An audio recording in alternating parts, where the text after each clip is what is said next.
같이 하나님의 말씀 보십시다. 하나님 말씀은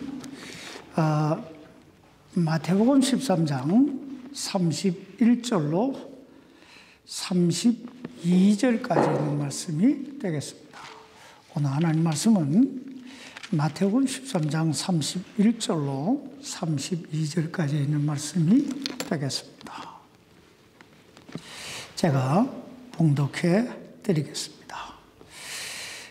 그분께서 다른 비유를 들어 그들에게 이르시되 하나님의 왕국은 마치 어떤 사람이 가져다가 자기 밭에 뿌린 겨자씨 한 알과 같으니라. 그것은 참으로 모든 씨 중에 가장 작은 것이로되 자란 뒤에는 채소 가운데 가장 커서 나무가 되므로 공중의 새들이 와서 그것의 가지에 깃들이느니라 하시니라. 아멘. 기도하십시다. 살아계신 아버지 하나님, 오늘 하나님께서 우리를 불러 모아주시고 하나님께 예배드리게 하시고 하나님의 음성을 들을 수 있는 놀라운 특권을 주신 것 감사합니다. 아버지 하나님, 오늘 이 시간 저희에게 하나님의 음성이 들려지게 하시고 하나님의 뜻이 무엇인가 깨닫게 하시고 이 말씀 안에서 새로운 꿈, 새로운 비전을 품으로 하나님께 더 영광된 삶을 살아갈 수 있도록 도와주옵소서. 오늘 연약한 종을 붙드시고 아버지 영광의 도구로 사용해 주시옵기를 예수님의 이름으로 간절히 기도하옵나이다. 아멘. 착석해 주시기 바랍니다. 오늘 특별히 하나님께서 올 한 해 동안 우리에게 베풀어 주신 여러 가지 은혜들에 대해 추수감사 예배로 하나님께 영광을 드리는 날입니다. 여러분, 올 한 해 어떻게 사셨습니까? 또 내년에는 어떤 모습으로 살아가기를 원하십니까? 전 지난 한 주간을 보내면서 올 추수감사 예배는 어떤 말씀을 전할까? 아니, 올해는 하나님께서 제게 어떤 말씀을 주실까 기도하는 가운데 오늘 이 겨자씨 비유의 말씀을 통하여 새로운 꿈, 새로운 비전을 품으라는 감동을 받았습니다. 오늘 여러분에게는 꿈이 있습니까? 꿈이 있다면 여러분은 어떤 꿈을 꾸고 계십니까? 오늘 본문 말씀은 하늘의 왕국은 마치라는 말씀으로 시작되고 있습니다. 이 말씀은 한마디로 하나님의 왕국은, 천국은 이런 것이다 라는 뜻입니다. 여러분, 하나님의 왕국, 천국은 어떤 곳일까요? 오늘 본문 여기 마태복음 13장 31절로 32절 말씀을 다시 보시기 바랍니다. 그분께서 다른 비유를 들어 그들에게 이르시되 하늘의 왕국은 마치 어떤 사람이 가져다가 자기 밭에 뿌린 겨자씨 한 알과 같으니라.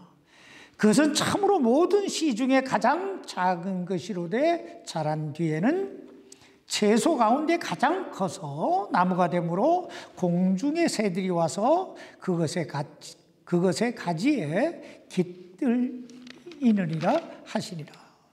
이 말씀은 한마디로 모든 씨 중에 가장 작은 씨 하나가 밭에 뿌려졌을 때 그것이 자라서 나무가 되므로 공중의 새들이 와서 그 가지에서 안식을 누리듯이 하나님의 왕국, 하늘의 왕국, 천국은 지극히 작은 것에서 출발하는 것 같이 보여도 결국은 성장해서 변화함으로 결국은 이 세상에서 가장 갈 길을 몰라 방황하는 영혼들이 와서 새 생명을 얻고 안식을 누리는 곳이 될 것이다 라는 말씀입니다.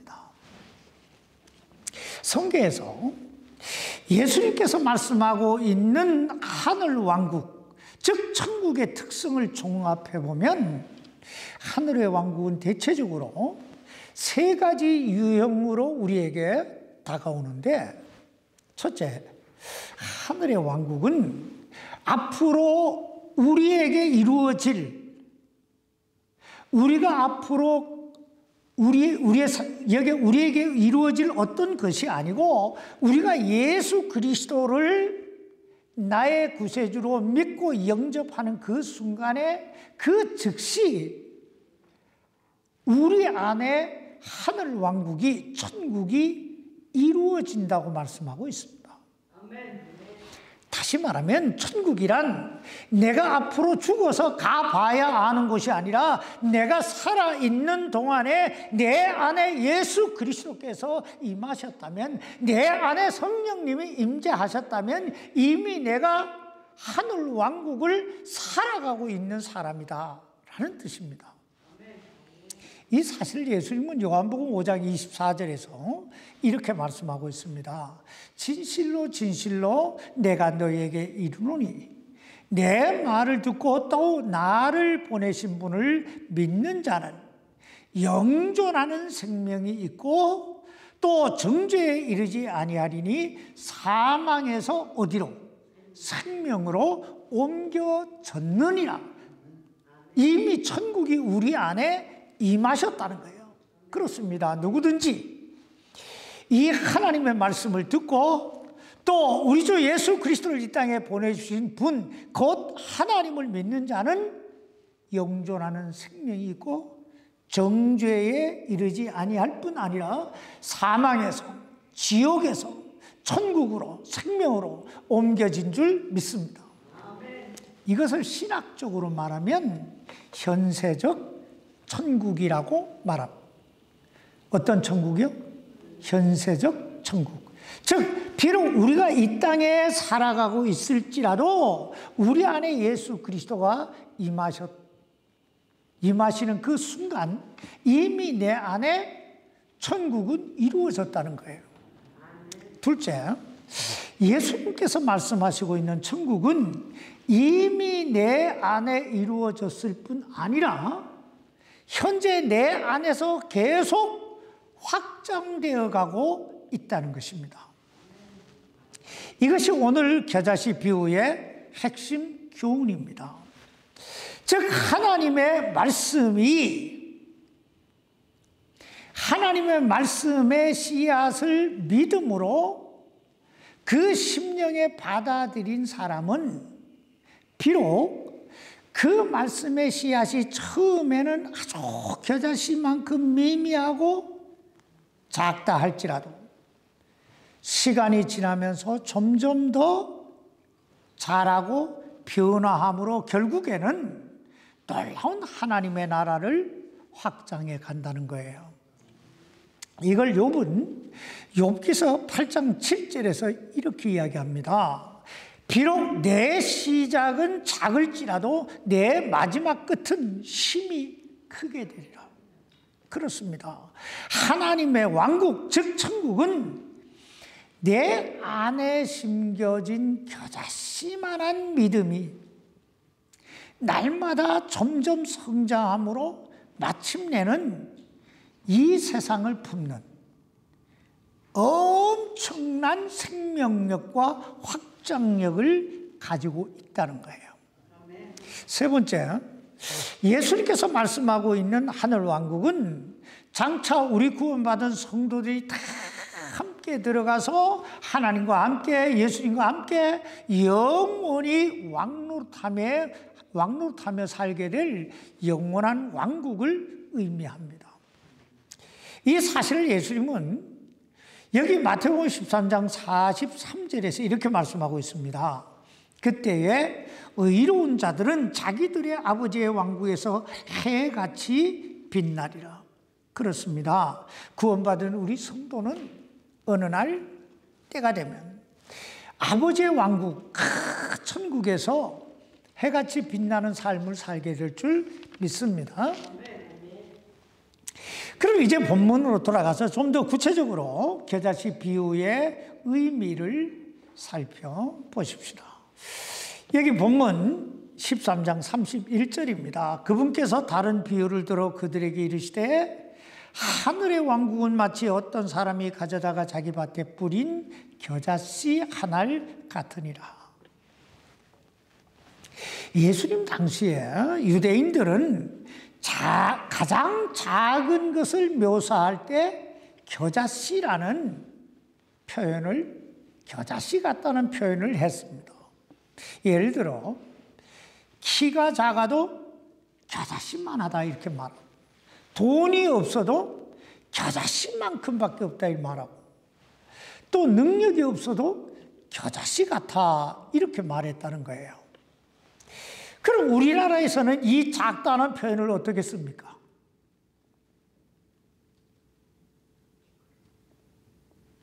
눈곱만큼, 손톱만큼, 또 뭐래, 쥐꼬리만큼, 또 뭐 도토리 키재기라고 하기도 하고, 또 그런가 하면 심지어 코딱지만큼이라고도 하죠. 콩알만하다 하고. 여하튼 유대인들은 이 작다, 적다 하는 표현을 겨자씨만큼이라고 했다는 거예요.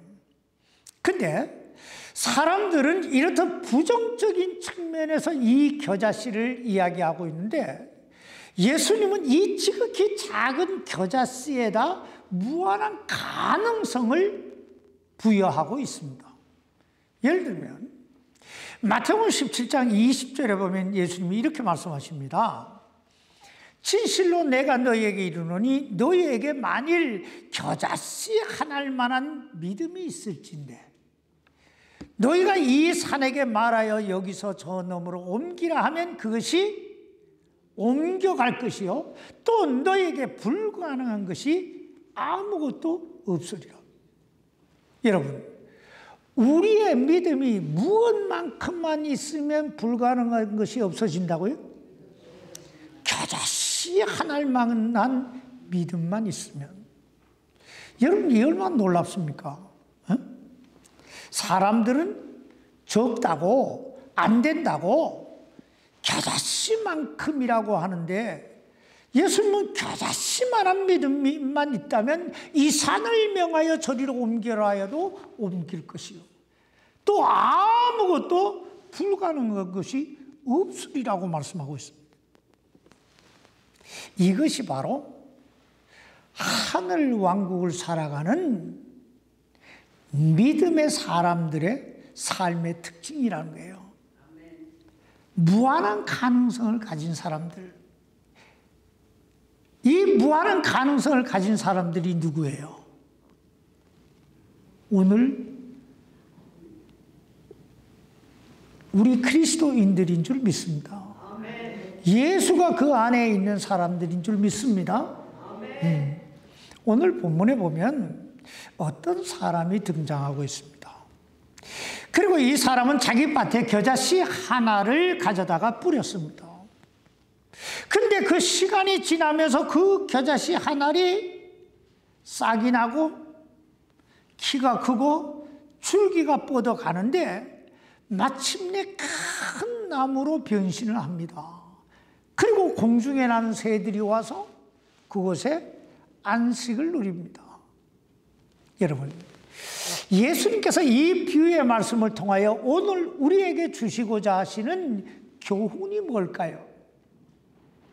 예수님께서 이 겨자씨 비유를 통하여 우리에게 주시고자 하시는 교훈은, 하나님의 나라는 지극히 작은 것에서 출발하는 것 같이 보여도 마침내는 이 세상을 정복하게 되리라는 거예요.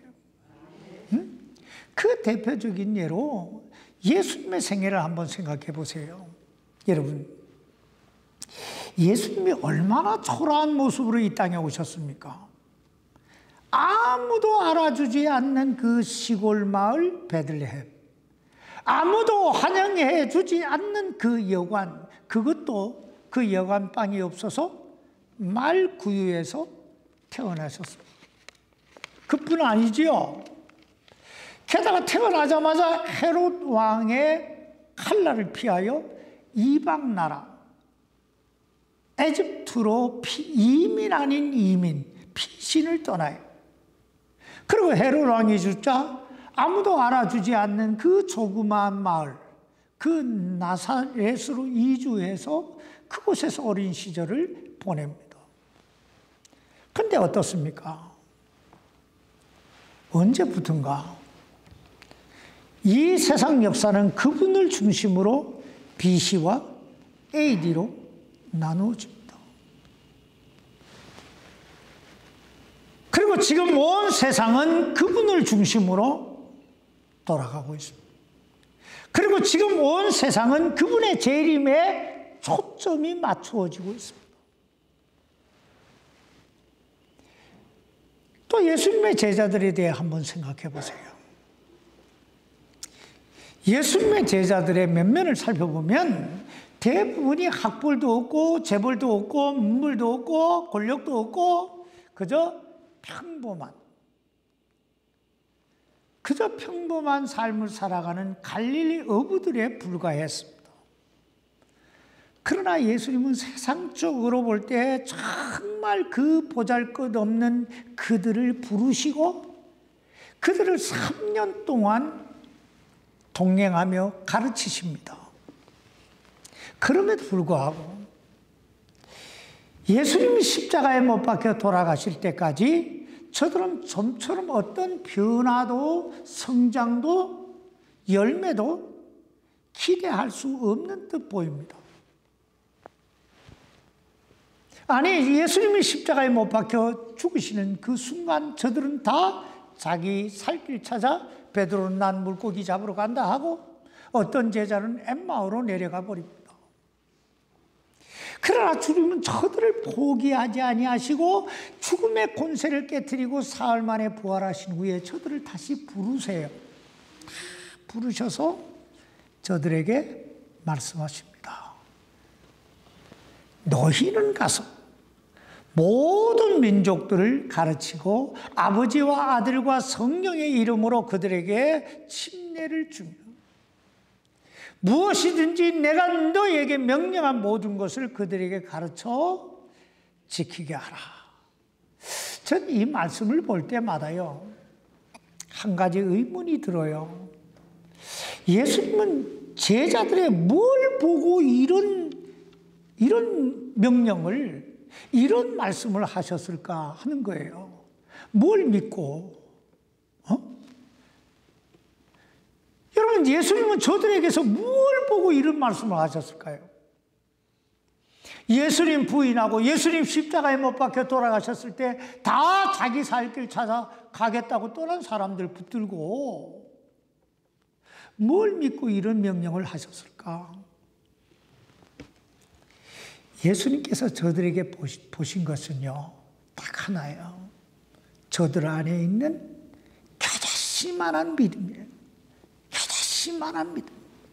사실 그 당시에 예수님의 제자들은 팔레스타인 밖으로, 즉 이스라엘이라고 하는 그 나라 밖으로 나가본 적이 없던 사람들이었어요. 근데 예수님은 저들에게 가서 모든 족속들을 가르치라고 말씀하고 있어요. 그때 만약 저나 여러분이 그 자리에서 그 예수님의 말씀을 들었다면 어떤 생각이 들었을까요? 아마 우리들 대부분은 예수님이 지금 뭔 말씀을 하시는지조차 이해하지 못했을 거예요. 저분이 뭔 말씀하시지? 모든 민족이 어디 있지? 생각해 보세요. 한 번도 세상 밖으로 나가보지 못한 사람이 어떻게 모든 민족에게 복음을 전합니까? 근데 사도행전을 보세요. 저들 통해서 어떤 역사가 일어나기 시작합니까? 처음 저들이 마가의 다락방에 모였을 때 그 숫자는 120명에 불과했어요. 그러나 성령이 저들에게 임하시는 그 순간 베드로의 한 번 설교에 3,000명, 또 한 번 설교에 5,000명이 회개하고 구원받는 역사가 일어나더니 사도행전 5장에 넘어가면 날마다 구원받는 사람들이 더하더라, 이렇게 말씀하고 있습니다. 날마다 구원받는 사람. 그래서 2만 명, 3만 명이 됐다는 거 아니에요. 그러자 이번에는 예수님을 십자가에 못 박았던 그 무리들이 주님의 교회를 말살하고자 핍박과 온갖 환난을 불어넣습니다. 그 핍박 가운데 사도들은 하나둘씩 감옥에 갇히게 되고 마침내 스데반 집사는 돌에 맞아 순교를 당합니다. 사도 야고보는 헤롯의 칼에 목이 잘리는 순교를 당합니다. 그럼에도 불구하고 그 핍박 가운데 하나님의 나라는 예루살렘에서 안디옥으로, 안디옥에서 갈라디아로, 에베소로, 빌립보로, 골로새로, 데살로니가로, 로마로, 마침내 서바나, 유럽 전 지역으로 번지기 시작합니다. 여러분, 어떤 일이 일어난 것입니까? 어떤 일이 일어난 거예요? 처음 예수님이 하늘의 겨자씨가 돼서 이 땅에 오셨어요. 그리고 그 겨자씨는 예수님의 제자들을 통해 싹이 트기 시작합니다. 그리고 마침내 그 겨자씨가 자라서 나무가 되어 이 세상을 정복하기 시작한 거예요. 그래서 오늘 우리도 구원받은 줄 믿습니다. 이것이 바로 하늘 왕국의 특성이라는 거예요. 그러므로 우리가 여기서 꼭 마음속에 새겨두어야 할 것이 교훈이 몇 가지가 있는데, 첫째, 내 안에는 이 겨자씨가 심겨져 있는가 하는 거예요. 다시 말하면 내 안에 예수님이 계시는가 하는 거예요. 내 안에 하나님의 말씀을 믿는 믿음이 있는가 하는 것입니다. 오늘 여러분의 심령 속에 예수님이 계십니까? 오늘 여러분의 심령 속에 하나님의 말씀에 대한 믿음이 있으시냐 하는 거예요. 그렇다면 둘째, 새로운 꿈을 꾸시기 바랍니다.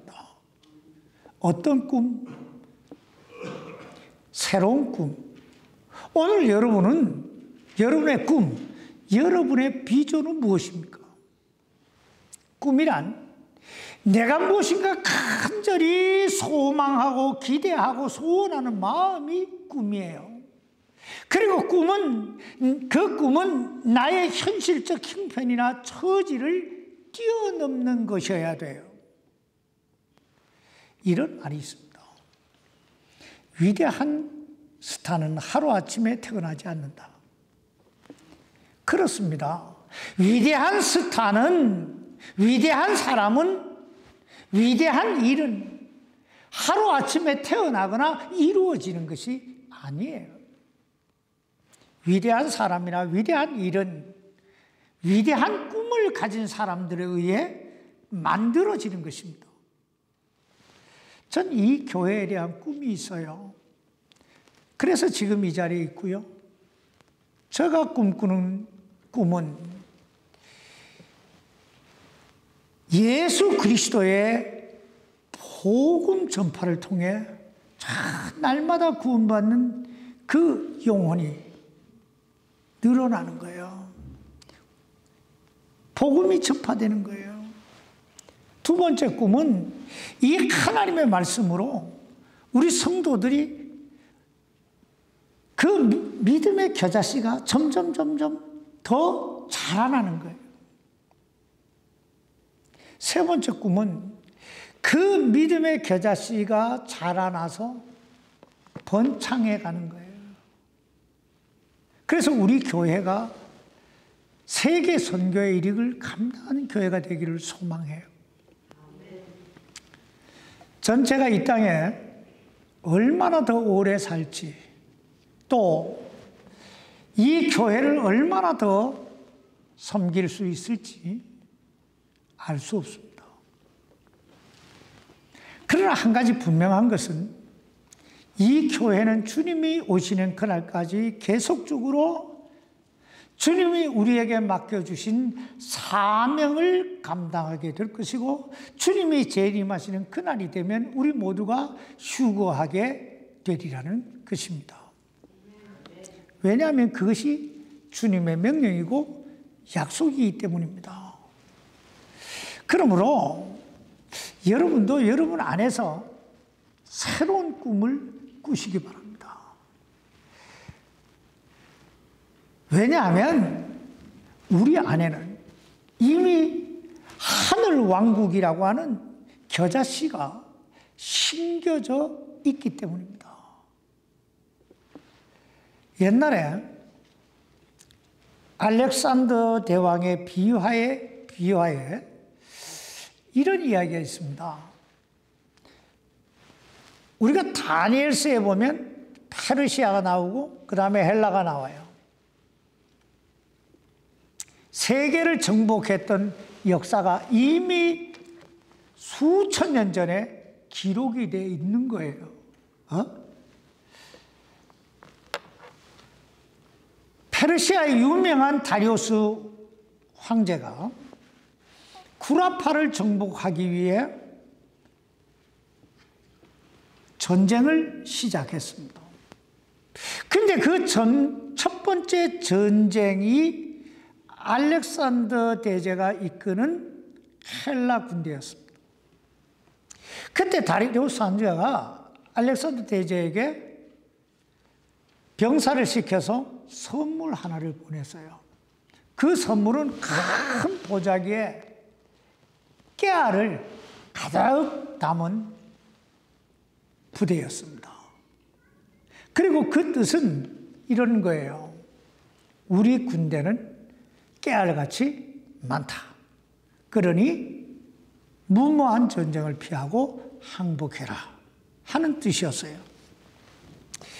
그 깨가 가득 든 부대를 선물 받은 알렉산더 대제가 답장으로 작은 봉투에 씨알 하나를 넣어서 다리우스 황제에게 보냅니다. 그 씨가 바로 겨자씨예요. 그리고 그 뜻은 우리의 수가 적다고 무시하지 마라. 우리는 놀라운 생명력과 번식력을 가지고 있다. 그리고 결국 그 전쟁에서 알렉산더 대제가 승리하게 되고 그 알렉산더가 세계를 정복했다고 합니다. 이렇듯 결국 세상은 꿈이 있는 사람들에 의해 만들어지고 변하게 되어 있는 거예요. 그러면 여러분 꿈을 가지시기 바랍니다. 그저 그럭저럭 살지 말고 이 마음에 꿈을 품으라는 얘기예요. 비록 지금 나의 모습이, 지금 나의 현실이 참 미미한 겨자씨 같다 할지라도 그 겨자씨만한 믿음만 있다면, 즉 우리 주님이 우리와 함께 하신다면 우리는 놀라운 일을 만들어가게 될 줄 믿습니다. 옛날 여러분 청교도들을 보세요. 여러분 추수감사 예배가 누구들에 의해 만들어지게 됩니까? 신앙의 자유를 찾아서 새로운 꿈을 가지고 그 종교 핍박을 피해서 메이플라워라고 하는 그 작은 배를 타고 영국을 떠나서 대서양을 넘어서 이 아메리카 대륙에 온 이민자들, 그 청교도들에 의해서 이 추수감사 예배가 만들어진 거예요. 응? 그러므로 이 추수감사 예배는요, 우리가 새로운 꿈을 꾸는 날이 되어야 돼요. 새로운 비전을 품는 날이 되어야 돼요. 왜냐하면 꿈이 있는 사람이 결국은 무엇인가 일을 이루어가고, 꿈이 있는 사람은 절대로 망하지 않기 때문입니다. 셋째, 이 겨자씨의 꿈을 이루기 위해 가장 가장 낮은 자리, 가장 천한 일부터 하나씩 시작하십시다. 여러분, 겨자씨의 꿈을 가지고 이 땅에 오신 예수님이 누구와 함께 하십니까? 그리고 어떤 일을 행하십니까? 예수님의 생애를 연구해 보면 그분은 언제나 낮은 자와 병든 자와 소외된 계층과 함께 하시고 있습니다. 그들을 가르치시고 그들을 치료하시고 천국 복음을 전하십니다. 또 과부가 드린 그 동전 두 입을 가장 큰 헌금이라 칭찬하시고, 섬기는 자는 섬김을 받는 자보다 높다 하시고, 친히 그 허리에 수건을 두르시고 제자들의 발을 씻겨주십니다. 그렇다면 오늘 우리는 어떤 삶을 살아야 될까요? 주님은 이렇게 말씀하십니다. 지극히 작은 일에 충성된 자가 큰 일도 할 수 있느니라. 그렇습니다. 눈에 보이지 않는 것, 사람들이 신경 쓰지 않는 것, 그 일에 주님이 함께 하시는 줄 믿습니다. 어떤 사람들은 난 예수님을 사랑한다고 말합니다. 난 세상을 사랑한다고 말합니다. 나는 인류를 사랑한다고 말합니다. 나는 교회를 사랑한다고 말합니다. 여러분, 얼마나 좋은 말입니까? 그런데 그 예수님을 사랑한다는 사람이, 인류를 사랑한다는 사람이, 하나님의 교회를 사랑한다는 사람이 지금 자기 옆에 있는 연약한 형제, 연약한 자매를 돌보지 않는다면, 자기 옆에 있는 아내나 남편이나 부모나 자녀를 돌보지 않는다면, 예배는 자기 기분에 따라 형편에 따라 밥 먹듯 빠진다면, 주님은 그 사람을 어떤 눈으로 바라보실까요? 꿈이 있는 사람은 행동하는 사람입니다. 그러므로 주님은 이렇게 말씀하십니다. 지극히 작은 자에게 한 것이 곧 내게 한 것이니라. 지극히 작은 자에게 한 것이 내게 한 것이니라. 그렇습니다. 겨자씨의 꿈을 가진 사람은 작은 것, 아무도 관심 갖지 않는 곳, 그 낮은 곳에서부터 행동합니다.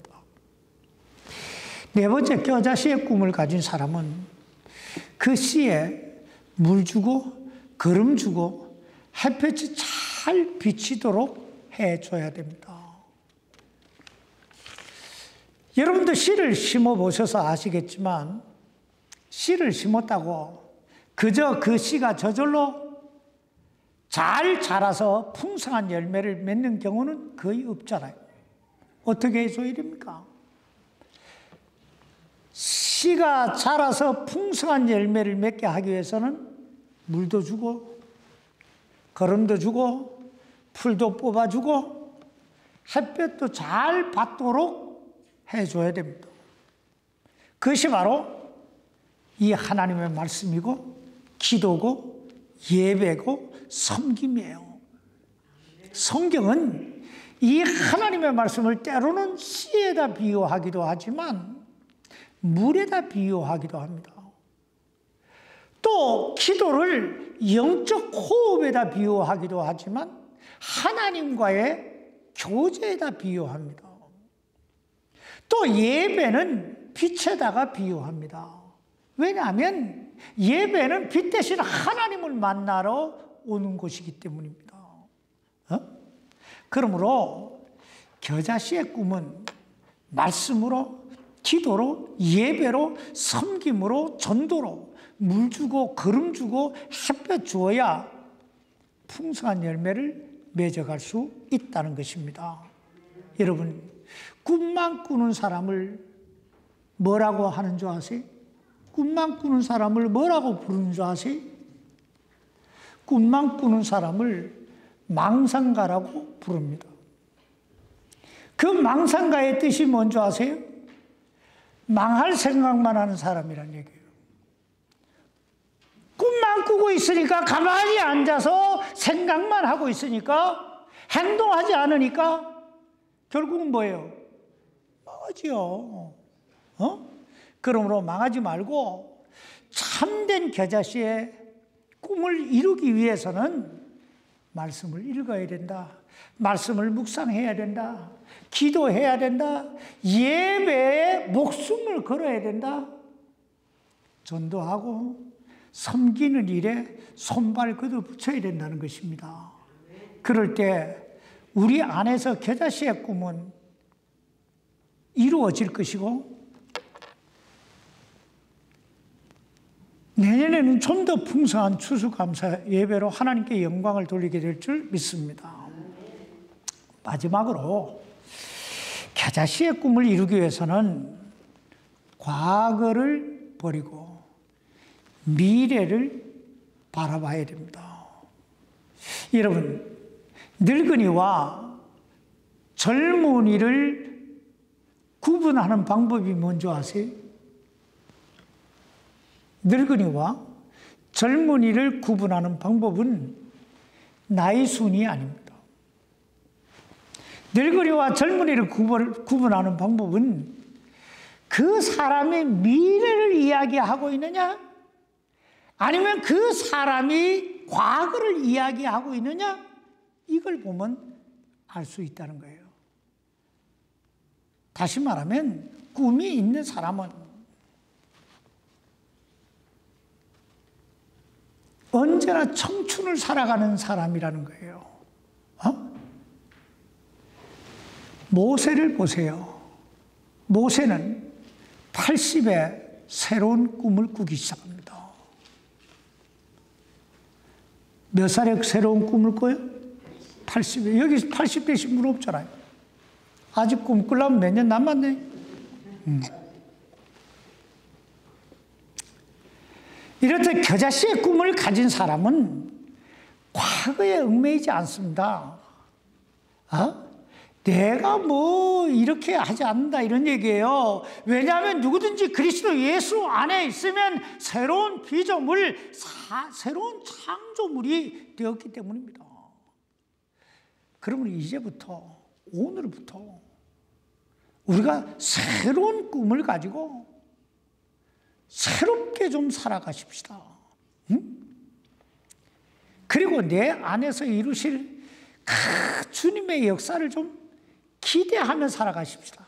그저 날마다 죽겠다, 힘들다 살지 말고, 그저 목구멍이 포도청이라고 목구멍만 위해 살지 말고, 그거 안 해도 다 먹고 살아요. 그렇게 안 해도 먹고 살아. 그래서 내년 추수감사예배 때는 하나님께서 나에게 이 1년 동안 엄청난 일을 하게 하셨다. 하나님의 나라에 나를 도구로 사용해 주셨다. 이런 좀 간증, 이런 좀 영적이고 좀 영원히 남을 만한 간증, 영원히 남을 만한 열매로 하나님께 영광 돌릴 수 있게 되기를 주의 이름으로 축원합니다. 기도하십시다. 살아계신 아버지 하나님, 오늘 우리 안에 겨자씨의 꿈을 주셔서 감사합니다. 참 우리 자신을 돌아볼 때 아무것도 아니다 하는 생각을 떨쳐버릴 수가 없습니다. 별로 가진 것도, 별로 배운 것도, 또 별로 할 수 있는 일도, 또 별로 젊지도 않는 나이인 것을 우리는 고백할 수밖에 없습니다. 그러나 우리 안에는 예수님이 계시고 천지 만물을 창조하신 그 하나님이 우리 아버지가 되셔서 나를 꽉 붙들고 계시는 거 믿습니다. 그래서 이제는 우리가 시시한 인생, 그저 목구멍만 위해 사는, 내 목구멍 위에 사는 그런 시시한 인생이 아니라 뭔가 큰 일을 이룰 수 있는 겨자씨의 꿈, 새로운 비전을 품고 살게 해 주옵소서. 그래서 내년에 이 추수감사 예배 때는 우리가 부족한 것이 없는, 하나님께서 내 생애 속에 놀라운 일을 이루셨습니다 하는 그런 간증을 다 할 수 있도록 아버지 도와 주옵소서. 주께서 우리를 그 권능의 손 안에 꽉 붙들어 사용해 주시기를 예수님의 이름으로 간절히 기도하옵나이다. 아멘.